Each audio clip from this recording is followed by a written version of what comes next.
Good evening. Welcome to Turfgrass Epistemology. My name is TravisShaddox. Thank you for joining me. It is a better Thursday evening than it was last night. Wednesday evening last night was very stressful. Had some bad weather move through here. I really hope everybody in Tennessee and northern Alabama and Georgia are doing okay. It was pretty bad weather. A bunch of tornadoes happened in Tennessee, so hopefully everybody did well and is surviving. Nobody was hurt, I hope. This is Turfgrass Epistemology. Epistemology is the study of knowledge. Knowledge is a justified true belief. So we're studying justified true beliefs about turfgrass science. But this month is Mental Health Awareness Month, and I'm spending time going over some psychology papers on mental health, as well as other topics. So tonight will be the last paper specifically on mental health for the month. And then for the remainder of the month, I'll be going into other psychology areas, such as the bias against disconfirming evidence, the Dunning-Kruger effect, perhaps I'll throw in some fallacies, some general or common fallacies that exist in our industry and how to identify them and, base your program on hopefully sound reasoning. So that's what we're doing this month. And then in June, I have an author coming on the first week or two in June. I don't remember the exact date. And we're going to be going over some turfgrass surface content for a week or two, including blue muta, including some artificial turf things. And probably what I'll do in, June or July, I'm probably going to go into fertilizer blending lectures. So it won't be a paper per se, so much as it will be a step program or stepwise instructions on how to go about blending fertilizer and what would be my recommendations on how to blend a fertilizer. And the intent of doing that in June is to allow you all enough time to let that sort of digest and use that information prior to your fall purchasing. So that's sort of give you guys a roadmap as to where I'm going a little bit. And then after that, I'm probably going to go back and do some positive papers on biostimulants if I can find them in the field. If I can find positive responses to turfgrass following the application of biostimulants in the field, then I'm hoping to go back into that. But it's not easy to find those papers. So, good evening, Looney. Good evening, Gray Fox, Michael Conroy, Chuck Benzing, Grass Factor. Matt is here. Says, let's do granulation and homogenization. Yeah, the granulation process and homogenization process, I'm a very ignorant and amateur person about that actual process. So if that's something you want to go over, Matt, you're welcome to come on and explain it to everybody, and perhaps we can do a little show just on that process.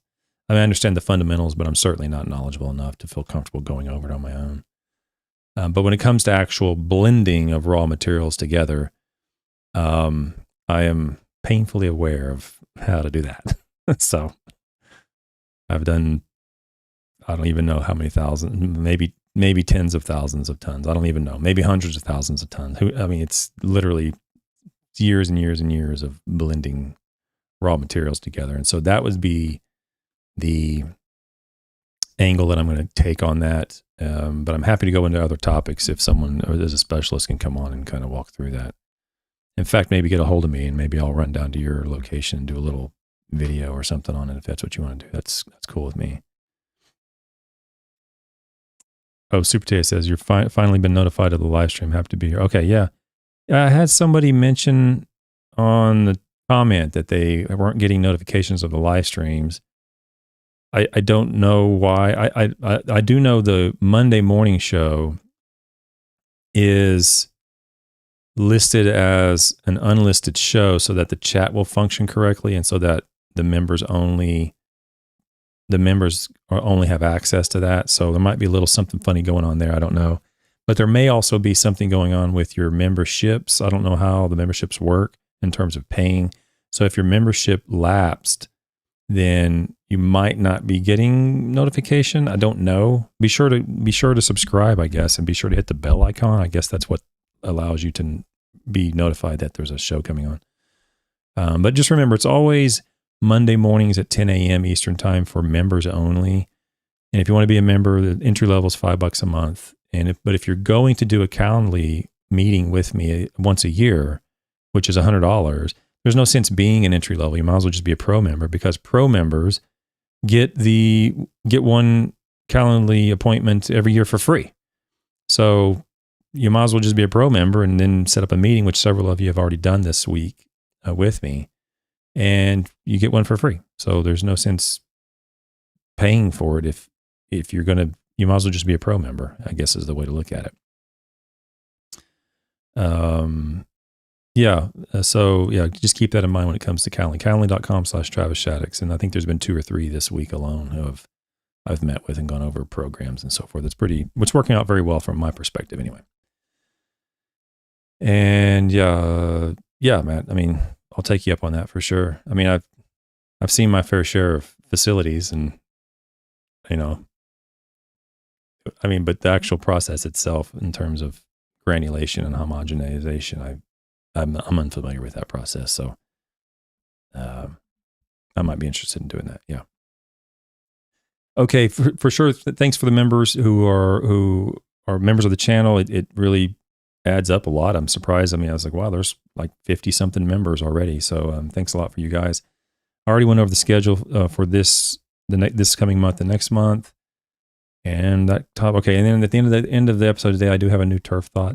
So most of my turf thoughts are actually based on real life experiences.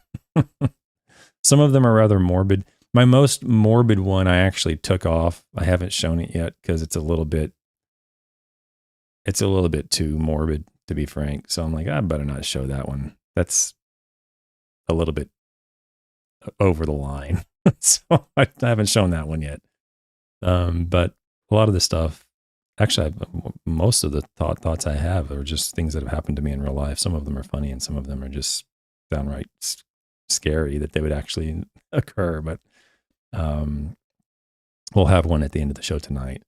And then the band that closes us off tonight, if you all want to know, if some people seem to be interested in this, if you want to know what my favorite band is, it's the band at the end of the show tonight. And I'm playing this song specifically because the drummer in this band is largely considered to be one of the best rock drummers in the world, even by some jazz drummers. He's considered a great drummer. And I was listening to an interview with him, and somebody asked him what is the most difficult song that he plays. And his catalog is immense, extremely difficult.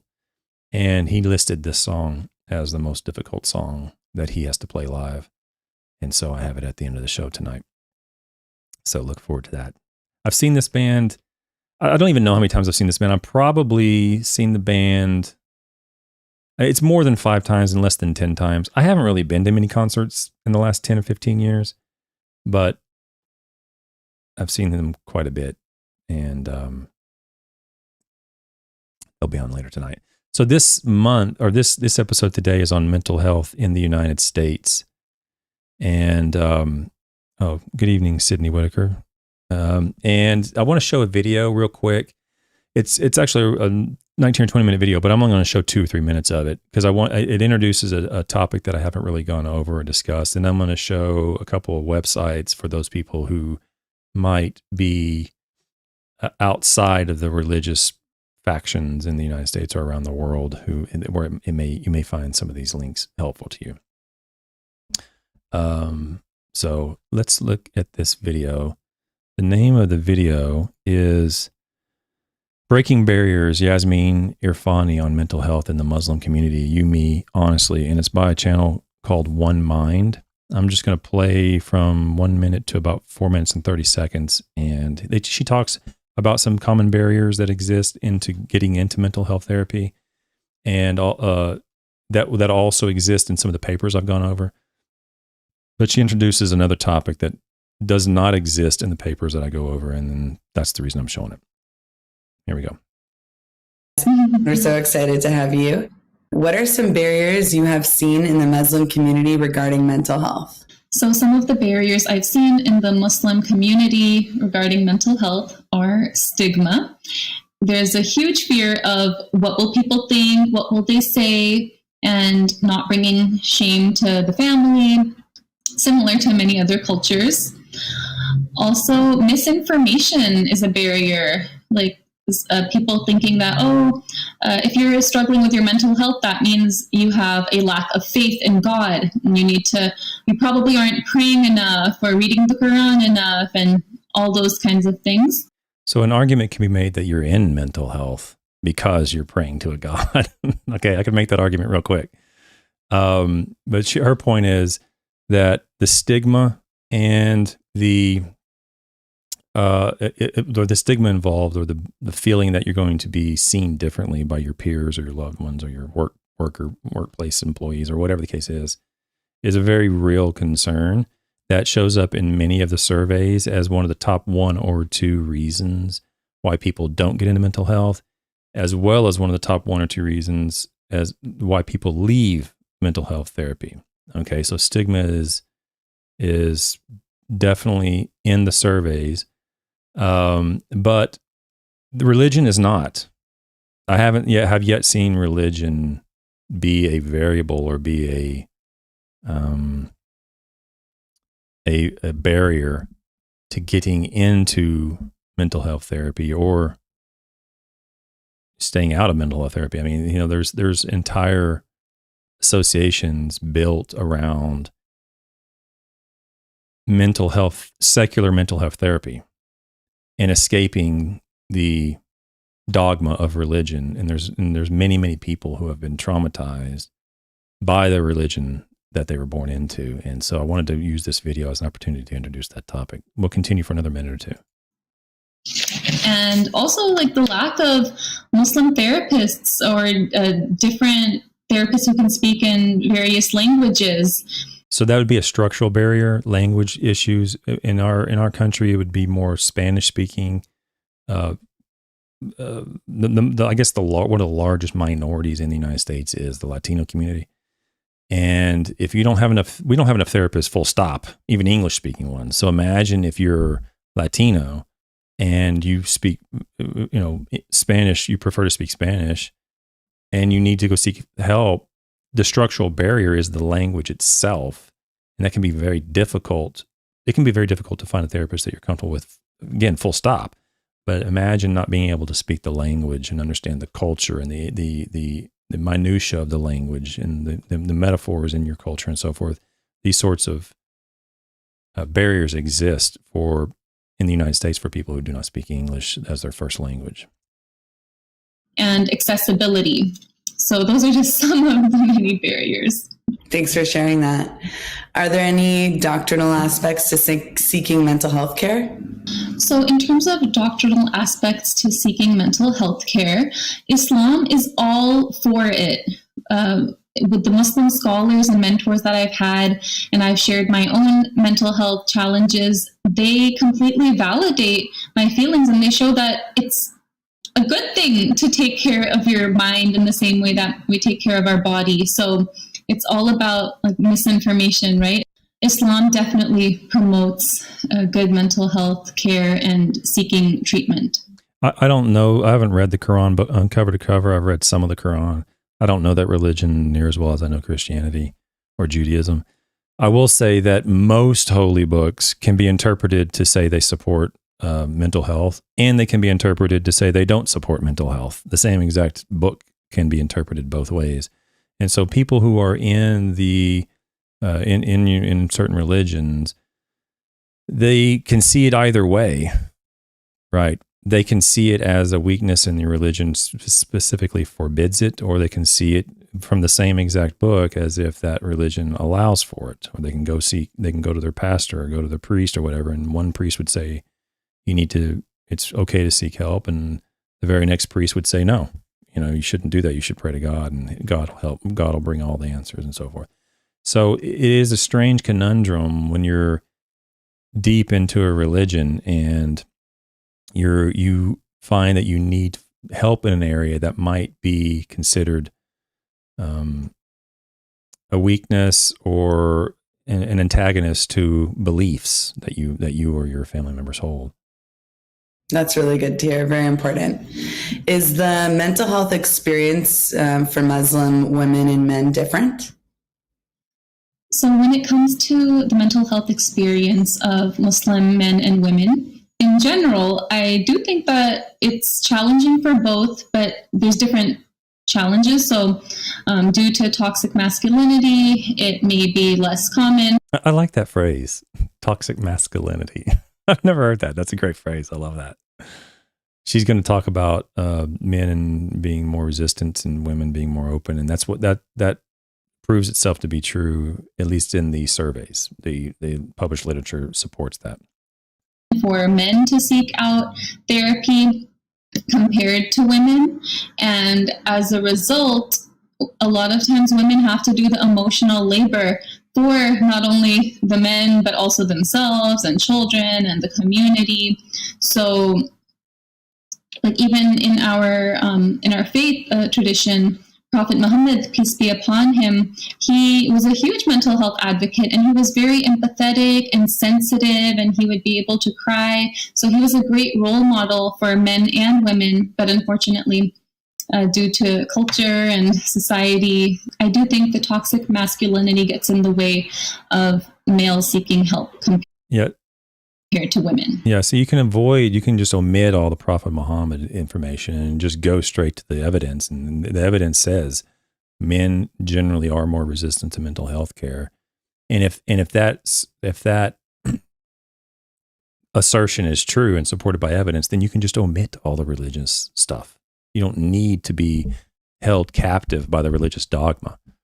And because a lot of people who are in religion find it supportive and nurturing. That's fine. But some people who are in religion don't.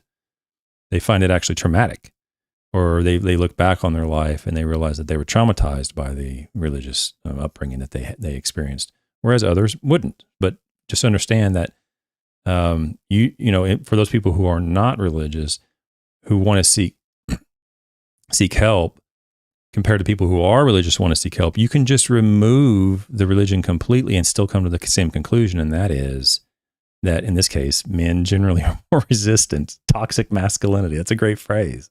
Your masculinity is toxic to your well-being. That's fantastic. Now, in my case, it's the complete opposite. I don't have that problem, but my mental condition actually precludes me from having those feelings of embarrassment or shunning, or I might be ostracized from society or whatever, or my family or whatever.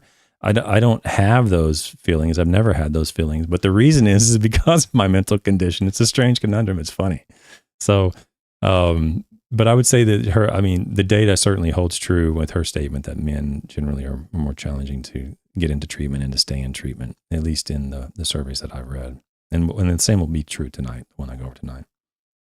That seems very true just for any religion or just secular society. Like men, I think there's this stereotype that men have to be strong and always in control and not let their emotions show.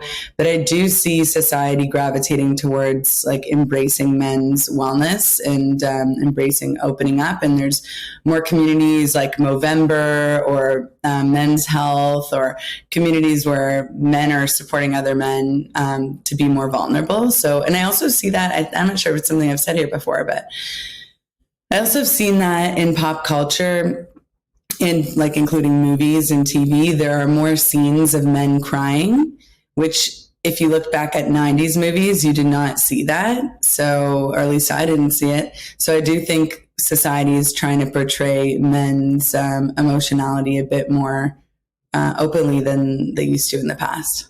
Okay. And that's all I wanted to show. I mean, that these two women, one is Muslim. I assume the other one is a therapist or a patient. I don't know. And they're basically talking about barriers. In this particular case, they're looking at it through the lens of the Muslim community and saying that Islam does not preclude it or doesn't prohibit it or anything like that. But just understand that there are others who would disagree with that in the Islamic community. And so when you have that conflict where people of the same religion are looking at a book and interpreting it in completely different ways, yet the conclusion can be found simply by following the evidence. My question is, well, why can't we just omit that part and just go use the evidence and go straight there? If this could be the end, we can use sound reasoning and logic to come to the same conclusion rather than be stuck with the dogmatic approach using these religious approach. So if you happen to be in the categories of atheist or agnostic, and you're looking to have a therapist who is not giving you therapy based upon their religious background, which I've been to, I don't know how many, 8 or 9 or 10 therapists, and not one of them has been atheist or an agnostic. All of them have either been Christian. There was one spiritist at one point. But I've never, it's never bothered me one way or the other. It hardly ever comes up in therapy of a religion or I mean, I guess it would if the patient was interested in it, I suppose. I don't know. But it's never really affected my progress in therapy, whether or not the person was of whatever religion. But if you are in the boat of, hey, I'm not religious, which is around 30% of Americans identify themselves as being nuns or being non-religious, that's a large minority. I mean, that's a large number of people that are in the non-religious category, and you might be looking for therapists who aren't going to weave in their viewpoints of religion into the therapy. You're not looking for that. You're looking for evidence-based approaches to mental health therapy. There are associations that can help you with that, and one of them is called Recovering from Religion. This is a non-for-profit association that let me see if I can get this all on here. A non-for-profit association that provides a number of resources for people looking for either therapy or looking for support networks or whatever it may be that are secular. Okay. The second one I'd like to throw at you guys, if you're interested in having a completely secular therapist, is a association called the Secular Therapy Project. And on this website, it says get the treatment you need, and you can what you do is you register as a client. I don't know if I can zoom. Yeah, I can zoom this up. You register as a client, and you can see which therapist in which state, how many are registered with the Secular Therapy Project, and how many in Kentucky. And there's 8 registered therapists in the state of Kentucky, 89 in Texas, and 99 in California, and so forth. And if you're in other countries, there's 2 registered from Argentina. That doesn't mean there's only 2 in the entire country. It just means there's only 2 that have been registered as therapists through this Secular Therapy Project. There is 11 in Australia, 1 in South Africa, there's 9 in the United Kingdom, 24 in Canada, and so forth. So if you happen to fall into that group of people who register or identify as non-religious, then and you don't want a therapist that uses religion and uses either the Quran or the Bhagavad Gita and the Bible or the Torah or whatever, then there is a source for you all. And that's some 30% of the United States. Okay. So that's all I had on the videos. Before I go into the article, let's see if there's anything in the chat. Oh, my wife's here again in the chat. She's been popping in lately here. That's nice. Good evening, Princess Cut Lawn Care. Yeah, he says, he or she says, looking forward to the mental health discussion as we deal with it too. Yeah, it's very important that we acknowledge it. And I, for those of you who might not have been here on Monday, I use a lot of this analogies or comparisons to physical health. And for me, I just don't see any difference between working on your mental health and working on your physical health. You go to the gym, you want to lose weight, you want to get your blood pressure down, or you want to lower your cholesterol or whatever. Physical exercise generally will result in beneficial outcomes in those regards. The same thing holds true for mental health, mental exercises. So, and I know it's easy for me to say because I don't have the same mechanism in my brain as normal people that would result in me being embarrassed about it or me feeling, I don't know, inferior or weak because I'm acknowledging I don't have that in my brain for some reason. And so it's easy for me to say that, but I do understand that it can be difficult for other people to open up and talk about it.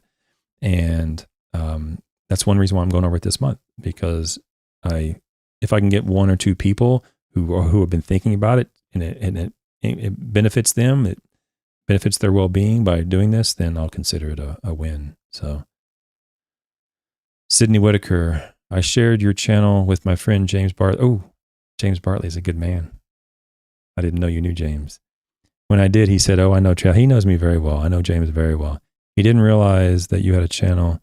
He is now subscribed. James is a great guy. Yeah, James Bartley is a great man. I would sit down and have dinner with him and his wife any day of the week. He's a very good, I guess he's still working for Harold's. I don't know who he's working for anymore, but he's one guy, if he is the salesman still for Harold's, he is definitely one salesman that I can say as someone who used to work with him, and I used to, I don't know if James would say I mentored him or not. That's up to James. But he really dedicated some serious time to really understanding turf fertility. He didn't want to go in and drop a bunch of BS on someone's desk.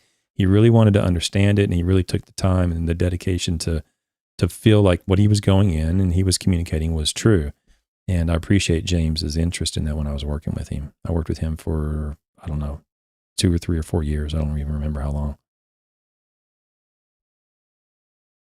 Super TA, Danny Carey from Tool, live concert song Numa. Numa won a Grammy, I think, this last year or two. Numa is an incredible song, but I'm not playing Numa. Bobby F says Poetry is giving him mental health issues. Tell you what's giving me mental health issues. The guys over at the Grass Factory helped me out and kind of sent me on the right direction with some herbicide for that. And I put it out a couple weeks ago, and it's starting to see, I think I'm starting to see a little bit of response. I'm going to do another treatment tomorrow morning. It's been 3 weeks or 4 weeks, I think, since I put it out the first time.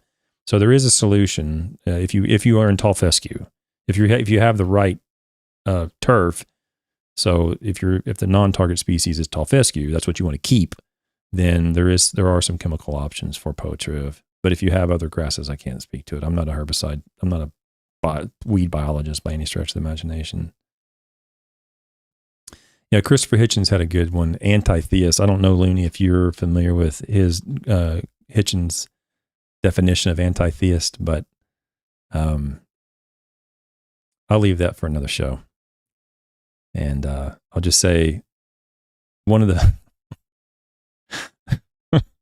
the most interesting books he ever wrote. I can barely even say the title because it's so funny.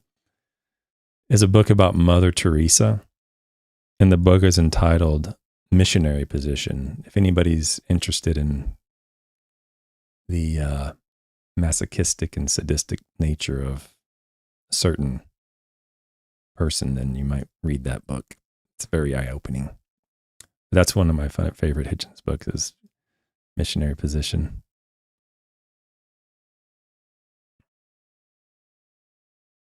Okay. Garden Earth Guy says, I think if more people went fishing, therapists would be in less demand. People need to fish more or put toes in sand. Yeah. I'm with you on that. I've said this before. There's very few absolutes that I have in my house. If it's funny, you're basically allowed to do it.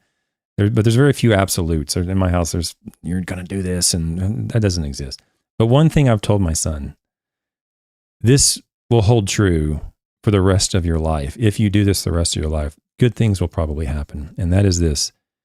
If a woman ever comes up to you and says the following, you always say yes to this. And the following is this. Can you take me fishing? If a woman says that to you, just go. Just go fishing. You've probably found one that you want to spend some more time with if she ever asks you to go fishing. Just do it. So I'm with you on that one, Gardener, the guy. Crass Factor says, my biggest barrier to mental health and seeking healthcare is the extreme chaos navigating therapists that are adamant on medication. Yeah, on Monday's show, there was a little bit of pharmaceutical information in there about medication. I don't remember the details on that, but I mentioned in that episode on Monday that if you go into, I've never been offered medication. I've never asked for medication. I guess if I asked, someone would give it to me, I guess, but I've never asked for it. But I will say that if I went into a psychologist or psychiatrist, I guess a psychiatrist could prescribe medication, and within the first session or two, they wanted to offer me medication, I would definitely consider going to another therapist to get at least to get another opinion. I wouldn't maybe just leave the therapist completely, but I would go to another therapist or two and, have a session or two with them and see what their thoughts on it are. Because clearly, without almost no doubt at all, there are chemical imbalances in the brain and body that can only be remedied with some chemicals. There's an example of a affliction that is similar to can't remember the name of it now. It's a really complex name of a medical condition that manifests itself similar to another condition. I can't remember the name of it. But the only way it can be cured is, the reason it exists is because there's an imbalance in the brain chemically that the body just is not producing this chemical. And the only way to remedy that is to provide it through pharmaceuticals. But that seems, I'm not a medical practitioner, but that seems to me to be the minority. That doesn't seem to be the majority of cases. I could be wrong. So to me, pharmaceuticals should be reserved or are reserved when you have something that is deficient in your body, that your body physically won't produce the hormone or won't produce the chemical, and it needs to be supplied through pharmaceuticals. In those cases, I would think it'd be warranted. This is coming from someone who's not a professional in this area, so don't take my opinion and run with it. But in most cases, the normal population is going to produce those hormones, I would think. And then and if that's true, then most of the normal population would simply be numbing their feelings with medication, oppressing or repressing some of the feelings rather than confronting them and working through them. But like I said, I'm not a practitioner. I don't know. But yeah, that's one thing I've never been offered pharmaceuticals, but unless someone could convince me that there's a legitimate deficiency in my body or brain that I would need to supply that externally, then I probably would refrain from that and find someone else, at least get their opinion from someone else. Chuck Benzing, condition versus disorder from Monday valuable. Oh, thanks. Shame you haven't had any take. Oh, thank you. Yeah. So there's this, maybe I'll get into it tonight, but there's a lot of this nomenclature in this psychological community, and this is coming from someone who has been in the psychological community for a long time, but just as a patient. I don't have any knowledge of psychology at all. I've just been a patient for a long time. And they use these phrases like disorder and disability and all the illness and all these things. And then they wonder why people won't go seek their help. Before I even walk in the door, you're using the DSM-5 book, which I'm going to show you tonight, to start diagnosing me with a disorder, or a illness. You wouldn't say that to a 300-pound, 5'8" guy going in the gym saying, you have a disorder. You need to take some medicine for that. No, he has a condition. He's physically overweight and he's working on it. And no one, well, I wouldn't think, maybe some jerk would, but no one's going to look at them and go, oh, snicker at him. And look how heavy he is. I can't believe he's in the gym working out. No, he's in the gym working out. Good for him. He's losing weight. He's getting himself in physical shape. And that's the exact same way I see mental health. And that's the way I see other people who are in mental health therapy. Good for them. They're working on it. They recognize there's something, a weakness in their character they want to work on. Just like when you look at someone, but you can't see it. But when you look at someone's body and you see there's a weakness because they're 200 pounds overweight, you can physically see that. You can't physically see their mental condition. So when these people use disorder, autism spectrum disorder, and you can read through the DSM-5 book, and all these things are disorders, disabilities. The connotation is self-defeating, right?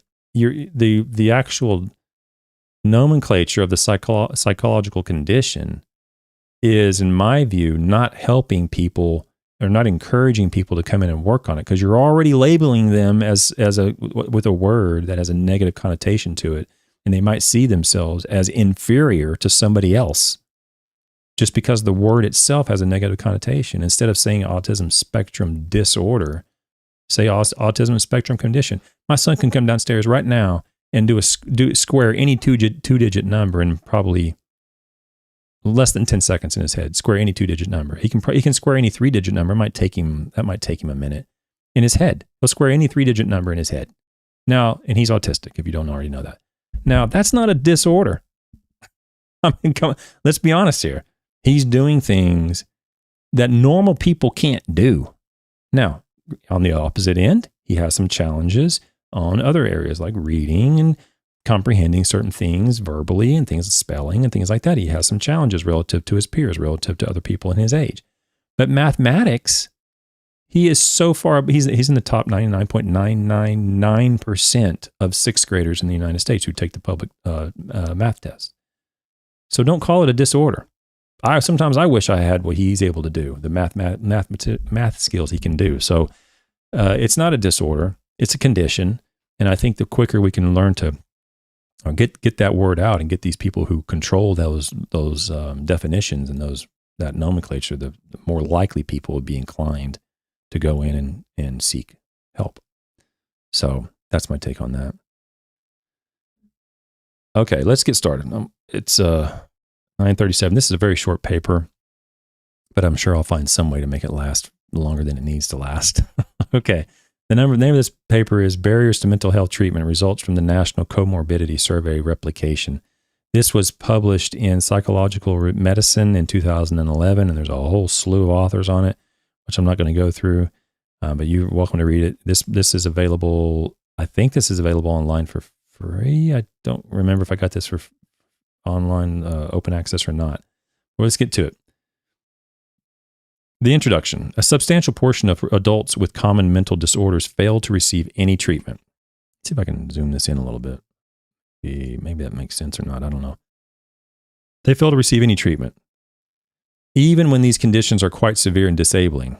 Furthermore, many who do not receive treatment drop out before completing treatment. Because individuals with psychiatric disorders, see right here, disorder, you could easily change that word to condition and get the same point across without the negative connotation to the word. So because individuals with psychiatric disorders would often benefit from a full course of treatment, the gap between prevalence and treatment of disorders contributes to unmet need for care. An important step in reducing unmet need for mental health care involves understanding the reasons why individuals with mental disorders either do not seek treatment or drop out of care. So basically what they're saying is a lot of people don't get into care, or they leave care, and understanding why they're doing that would help. Several factors are thought to impede appropriate mental health care seeking, including lack of perceived need for treatment, stigma, pessimism regarding the effectiveness of treatment, lack of access due to financial barriers, and other structural barriers such as inconvenience or inability to obtain an appointment. Now, the lack of perceived need was consistent with Monday's paper. The stigma was consistent with Monday's paper. And the pessimism regarding the effectiveness of treatment was consistent with Monday's paper. That was a worldwide paper. Lack of access due to financial barriers was on there, but it tends to be the lowest ones. In other words, that what tends to float to the top of in terms of barriers tends to be the stigma or the failure of even recognizing that you need help, okay? Or pride and ego. Oh, I can just do it myself. Those barriers tend to float to the top, whereas structural barriers like I don't have a car to get to the meeting, or I don't have enough money, or I don't know how to find one, those tend to be at the bottom, which will surprise me a little bit, because if you sit down right now and you say, you know what, I'm going to go and find someone tomorrow, or I'm going to find someone next week to go talk to, you might find it to be challenging. Because first you got to find, it's not like driving to, across town, you're running to 10 or 15 physical health gyms, health and fitness centers. You'll find them everywhere.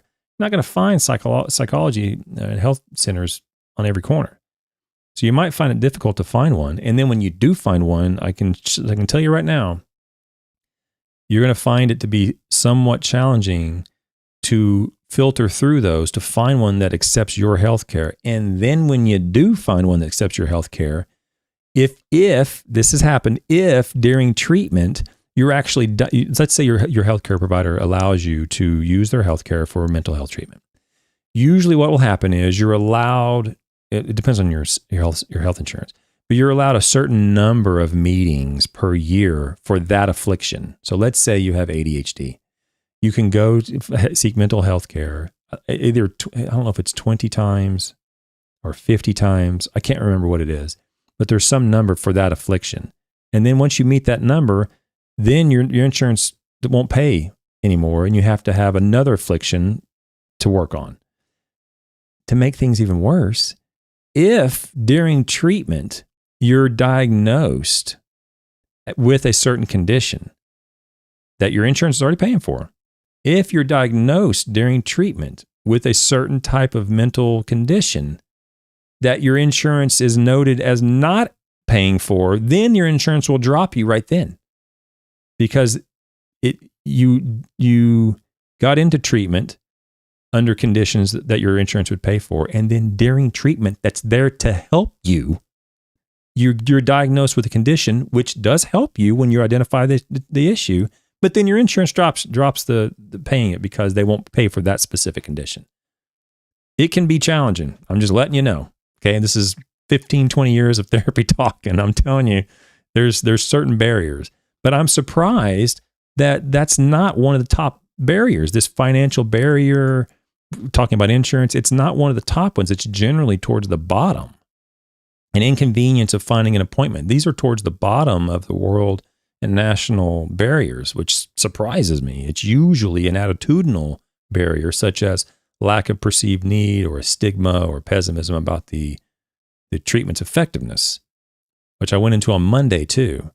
That is a very real concern about staying in treatment, because when you're in treatment, you're getting going and you're seeing, you're there and you're there and you're there. But over time, you've been in it for a year or two. There's going to be days where you ask yourself, am I really benefiting from this? Am I really getting anything out of this? And the reason for that is, and the reason for me in my experience is because when you go to the gym and your goal is to lose 20 pounds, all you got to do is weigh yourself. Just weigh yourself. I'm 160 pounds. Okay, I want to lose 20 pounds. Weigh yourself in 6 months. Are you 140 pounds or you're not? You know whether or not you met your goal. It's very clear. But in your mind, mental health, it doesn't work that way. Okay, so the goals and the progress are nowhere near as clear as they are in physical health and fitness. So the pessimism regarding the effectiveness of treatment is going to happen if you're in it long enough. This right here is eventually, in my opinion, going to happen. You've got, in my opinion, what I did is that I eventually both of my therapists, I sat down with them both and I was like, listen, I need an instruction booklet. Okay. I'm all fine talking about childhood trauma and I'm all fine talking about all this stuff. I understand the value and I'm working on that and I get it. I appreciate it. But I need help in this specific area and I need someone basically to walk me through. This is a normal process of working on this issue. But therapists oftentimes are not there to tell you what to do. They're there to help you recognize in yourself the answer's already inside you. You already know the answer. They're just trying to get you to recognize that that is the answer and you know the answer. But sometimes you get stuck. You get stuck in a rut. You go for a month or two and you're not seeing progress. So eventually I got my therapist. I said, is there any, step 1, do this, step 2, do this, step 3, do this, and let me work on that for a couple of weeks or a couple of months. And sure enough, in this case, I'll give you a specific example. In this case, they gave me what's called the love languages, and there's 5 love languages. And I encourage each of you right now, if you're sitting in front of a computer, if you get a chance, just Google the 5 love languages. And there's going to be 5 things come up. And in those, you can read through there. Some of those you're going to be already good at. Some of them you might not be good at. And what I did was I found out, hey, this one, I got that one in the bank, no problem. Oh my gosh, this one I suck at. I am horrible at that one. Oh my gosh, I didn't recognize it. That's the one I want to work on. So then once I got that set up, I go, okay, now this is something I've really got to spend some time on. And I started focusing on this. Let me do this. Even if it's robotic, even if it's not natural at first, just do it over and over and over, get muscle memory going down. And then I started to see more progress. I started to see more optimism in my mind and so forth. So those sorts of things are ways that I've worked through this pessimism regarding the effectiveness of treatment. Okay. Because it's going to happen. At least it's happened with me. And don't be afraid. Don't be shocked when it does happen. It's going to happen. Back to the article. In one recently published study, for example, low-income respondents from the U.S. as compared with those from Ontario or the Netherlands were significantly more likely to report a financial barrier to mental health treatment. Okay. Nevertheless, in all 3 settings, attitudinal evaluative barriers were more commonly reported obstacles than financial barriers. That's why I said, for some reason, the financial barrier is generally not a very common barrier. It's usually attitudinal or evaluative barriers. Strange. Within the United States, financial barriers to mental health treatment seeking may have grown over the past decade.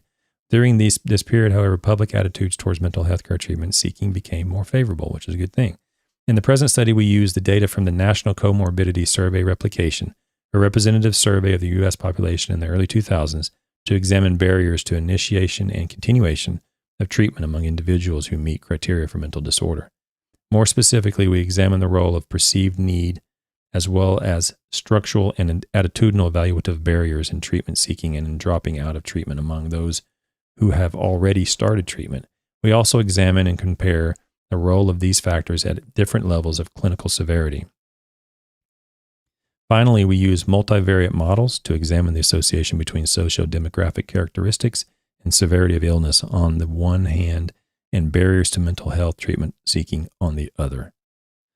The NCSR is a national representative household survey of respondents 18 years and older in the contiguous United States.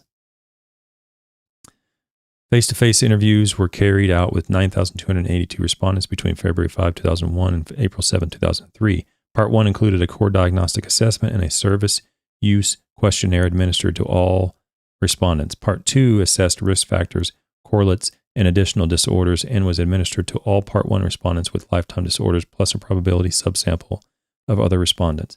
Because a number of disorders considered in rating severity level were asked only in Part 2, the present analysis are limited to the Part 2 sample. That seems to be common in these. They do a Part 1 and then based upon the respondents, the population is going to be less for Part 2 based upon the answers, and they administer the Part 2 only to a subset of Part 1 based upon the population's answers.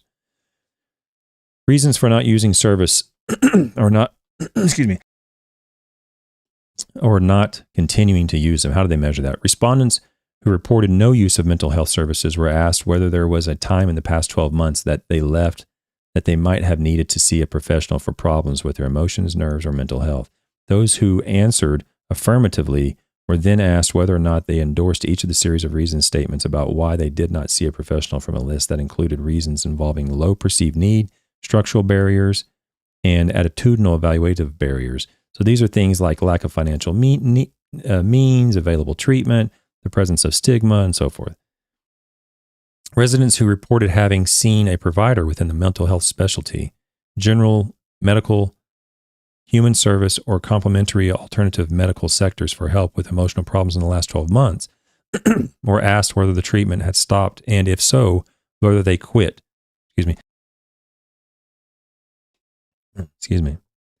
Whether they quit before the provider wanted them to stop.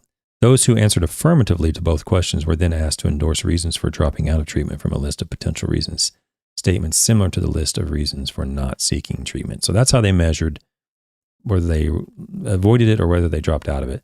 The diagnostic assessment, so the DSM is Diagnosis of Severe Mental Disorder. I can't remember the acronym, but it's the book that all psychologists and psychiatrists use to diagnose disorders. So if you're going to be diagnosed as ADHD, if you haven't gone through it or you haven't had a family member that's gone through it, there is a very set criteria that must be met. And you must meet, for example, 3 of these 6 criteria or 2 of these 4 criteria and so forth. And if you meet whatever the category, whatever the criteria is for that specific disorder, then you would be categorized by a professional psychologist or psychiatrist as whatever the case is, autistic or whatever. But there's a list of characteristics, and it's not just, oh, I'm very tidy or I'm not very social. It's not just that. You have to meet a certain number of them in the category, and they're all in that book, the DSM-4, and I believe it's DSM-5 now. So they use the DSM book, and a fully structured lay interview generates diagnosis according to the International Classification of Diseases and DSM-4 criteria. So that's how they diagnosed it. They had a very set criteria in that book that they used to diagnose these disorders. 12-month disorders included anxiety disorders like panic disorder or generalized anxiety disorder, mood disorders like depressive, bipolar disorder, impulsive control disorders like attention deficit hyperactive disorder, and substance use disorders. The disorders assessed in Part 2 included the 4 childhood disorders, separation anxiety, opposition defiant disorder, and so forth. Post-traumatic stress disorder, obsessive compulsive disorder, and the substance use disorders were also measured. The level of severity was also measured, so 12-month cases were classified as serious if they had any of the following, and they list any of the following, and then they were classified as serious, and you can read through there.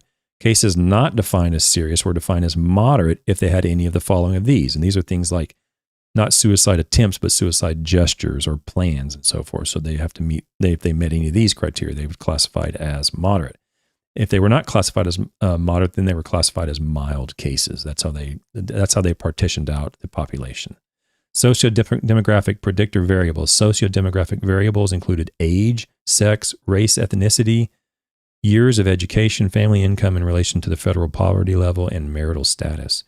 Analysis method. The NCSR data were weighted to adjust for differences in selection probabilities, differential non-responses, and residual differences between the sample and the U.S. population on socio-demographic variables. An additional weight was used in the Part 2 sample to adjust for the oversample of Part 1 respondents. So what a weight is in the term of survey, in the world of surveys, is a weight is given based upon a statistician is going to have a heart attack when I say this, but a weight is the number that the sample size is multiplied by to be such that sample size provides a representation of the actual population. So you need to know, in order to do that, you need to know how many males there are in the United States, how many females there are in the United States, what percentage of the population is, in certain socio-demographic categories and so forth. So if you know that, and then you know the number of respondents, then you can multiply it by a weighting factor to come up with a generalized number for the entire United States. And I'm not going to go into the statistics on that, but it is there is a certain percentage that is oftentimes required to be met before you have sufficient confidence in making that leap. And they didn't say that in here, but that's the case.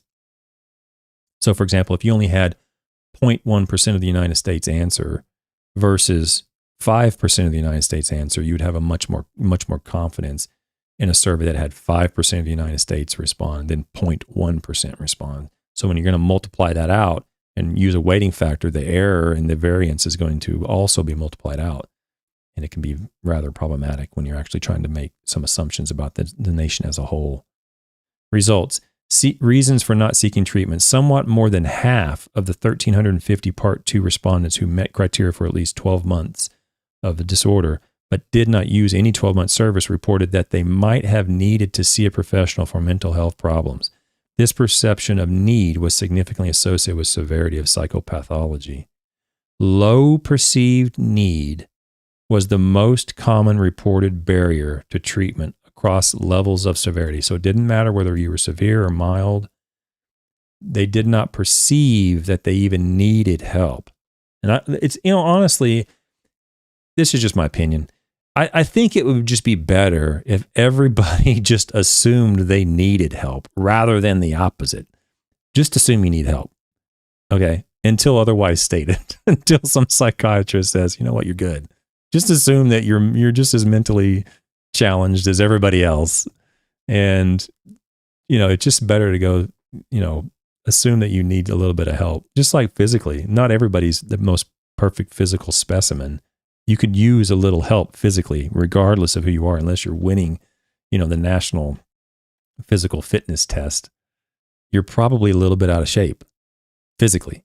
So it's better just to assume you're probably a little mentally out of shape and you probably need to work on a few things. And then, if you don't, you don't.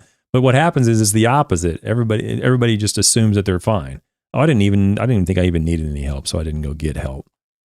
A lot of that is just, I think that's just common. That's not even pride. That's just unaware. You're just not aware that there is this resource available like a gym, but for your mind that can help you.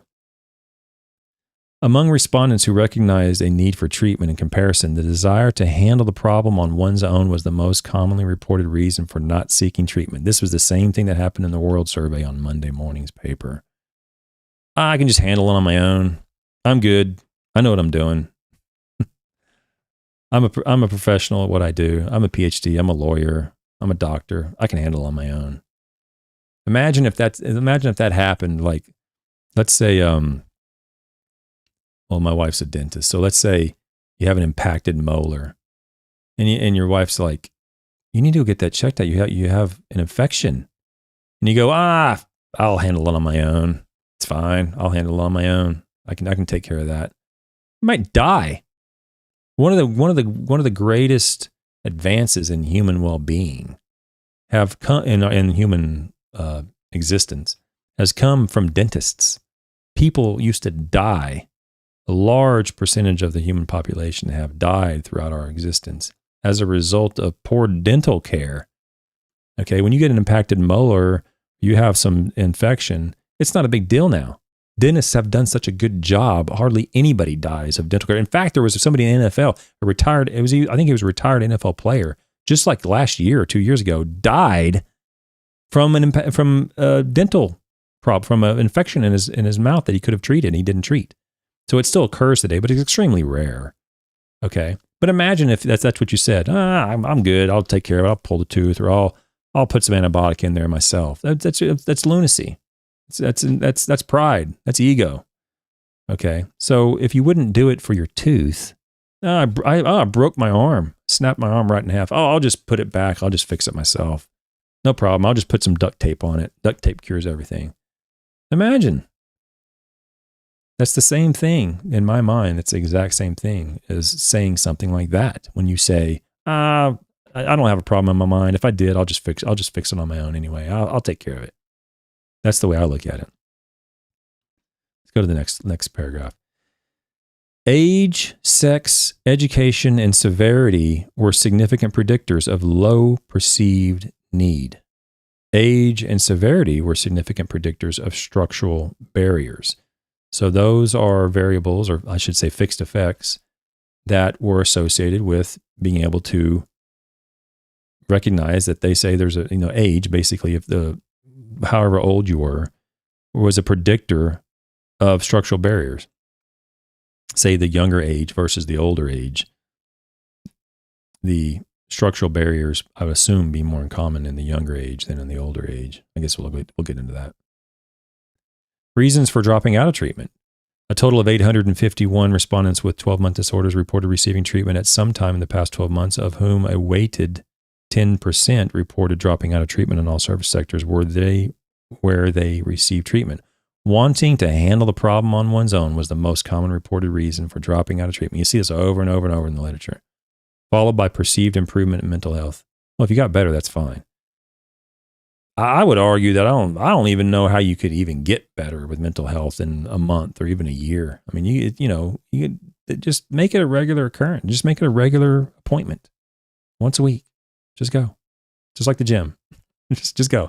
Even when you're in quote unquote perfect physical health, just go to the gym to maintain it. No problem. No one would say a word to you. Oh, he's in the gym all the time. No problem. Same thing with your mental health. We're in the conclusions. So the conclusions, these authors go through a whole slew of limitations for all those statistical purists out there who say, oh, well, they didn't do this and they didn't do that, and there's limitations here. They go through all those limitations. Okay, I'm not going to read them. But the authors acknowledge that this study has limitations. In the context of these limitations, the data provides a broad overview of perceived barriers to initiation and continuation of mental health treatments in the United States. 3 patterns are especially noteworthy. First, low perceived need for treatment was a common reason for not seeking treatment, with attitudinal evaluation reasons much more common than structural barriers among people with perceived need. This pattern is consistent with the previous findings from the U.S. and other settings in the 1990s and suggests that low perceived need has remained a key barrier to seeking treatment for mental health disorders. And I can't fault anybody for that. I mean, you're not looking at someone's brain. Okay, when you would see someone walk in and they're 300 pounds overweight, walking in the gym, you can see that. They can see that. They look in the mirror every day. They see that they're overweight. It's obvious, but it's not obvious in the mind. Okay, so when they say low perceived need, I can empathize with that. I can understand that. It's not as obvious. They don't know. They don't recognize that they need help. Okay. Second, reasons for not seeking treatment varied significantly across levels of illness severity, with respondents who had more severe disorders being significantly less likely to report low perceived need as a barrier and significantly more likely to report structural and attitudinal evaluation barriers than people with less severe disorders. Notably, over 1/4 of respondents with severe psychopathology did not perceive a need for treatment, and 1 in 4 of those who did perceive a need reported that they thought the problem was not severe or that it would just get better on its own. I had this pain in my side. I had this pain in the side of my mouth. That'll just get better on its own. Why don't you just go see a dentist? They'll get you in this week if it's an emergency. They'll get you in right now if it's an emergency. No. Your side of your jaw is just swollen up. It's starting to turn purple. It'll just get better on its own. Put the pride at the door. Check your ego at the door. You're not that tough. Okay? It's not. Actually, I would think if you go seek help, that's a sign of strength. You're tougher. You're fighting through these socioeconomic barriers, the stigma of going to seek treatment, all these barriers. If you get all the way through that and you get into therapy, that's strength. That's a man. That's what you want to call it, or a woman. I mean, that's real forethought and foresight and, money well spent, not sitting at your house whining because, my tooth's aching, but it's probably going to go away tomorrow. It's no big deal. And the next day you say the same thing. It's going to go away tomorrow. It's not going to go away tomorrow. Okay. You're going to end up getting an impacted molar, just like that NFL player you did a year or 2 ago, and you're going to die. Go seek help. Furthermore, 2/3 of respondents with severe disorders who perceived a need for treatment and did not seek treatment, and more than 1/2 of respondents who dropped out reported a wish to handle the problem on their own as a reason for not seeking treatment. It's the same thing. I'm hearing this over and over and over. I'll just handle on my own. Third, over 1/3 of respondents who dropped out of treatment cited an attitudinal evaluative barriers such as stigma, negative experience with providers, or perceived ineffectiveness of treatment that show low perceived treatment qualities leads to treatment dropout. Like I said, you're going to eventually run into a situation where you're in it long enough where you're going to start questioning whether or not you're getting anything out of it that's beneficial. That's going to happen. And at least in my experience, it's happened. And it's not that it's not effective. It's just that, your perception might have changed, or your expectations might have changed, or you hit a plateau and you're just not seeing progress. And you need something kind of bump you up a little bit and kind of get you going back up in the right path. And that's between you and your counselor. See if the counselor doesn't respond. For me, what I've done is I've just told them, I need this. In other words, I get the importance of all these other things we're doing. I'm not going to stop doing that, but I also need this. Can you help me with this? And then finally it sunk in and they go, well, let's look at that. And sure enough, that's exactly what I was looking for. It is sadly ironic that among those who dropped out of treatment, patients with severe psychopathology were more likely than those with less severe disorders to report attitudinal evaluative obstacles to treatment, as those with the most severe conditions are likely to be in the greatest need for treatment and potentially stand to benefit most from care. Yeah, that's sad. It is also noteworthy that the reasons for not seeking treatment differed by respondent socio-demographic characteristics. Most notably, young and middle-aged adults were less likely than older adults to report a lack of perceived need for treatment, but were more likely to report structural and attitudinal evaluation barriers to treatment seeking after they perceived a need. I think this is the last paragraph. I'm getting last paragraph here. Females compared to males in respondents with low compared to high education were less likely to report lack of perceived need as a reason for not seeking treatment. So what it's saying is, they're saying it in a nice way, but you could say it the opposite.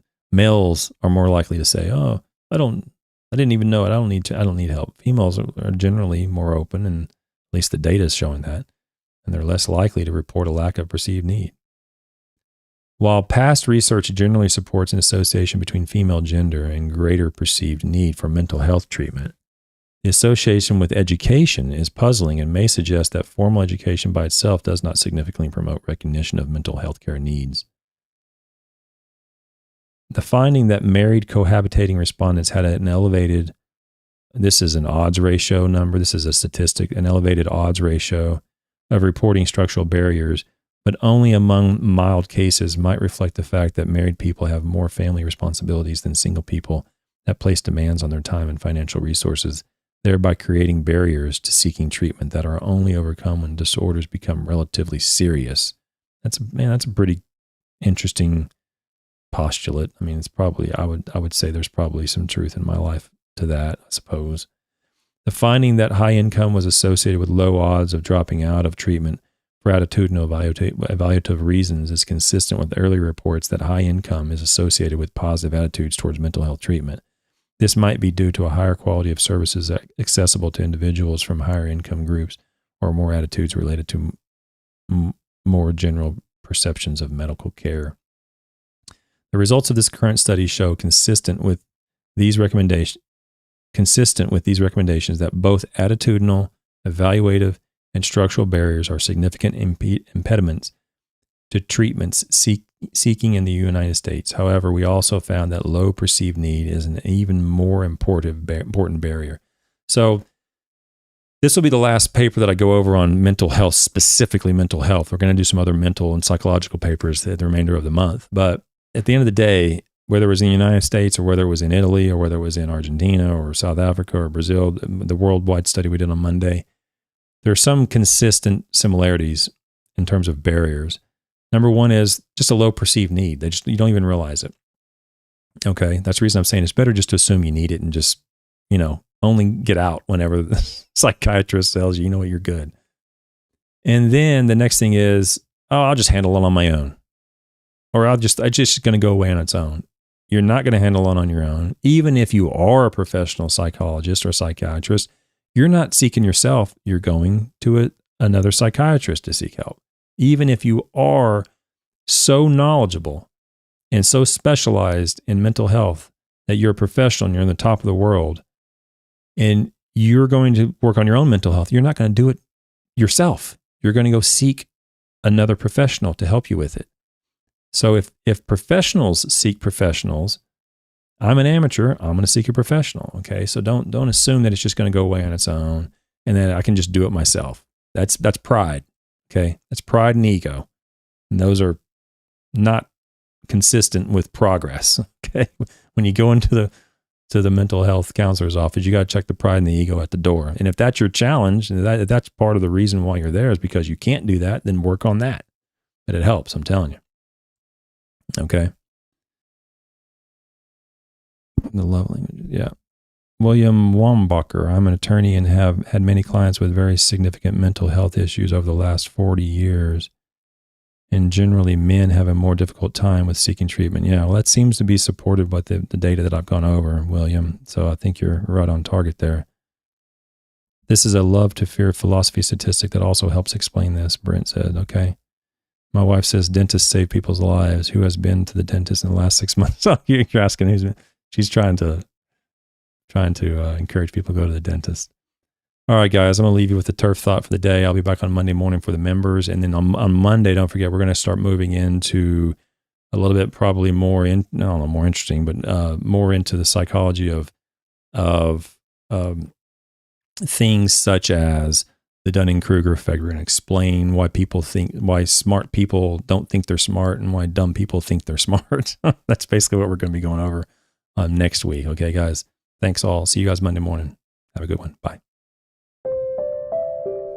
And now, Turf Thoughts by Ken Corley.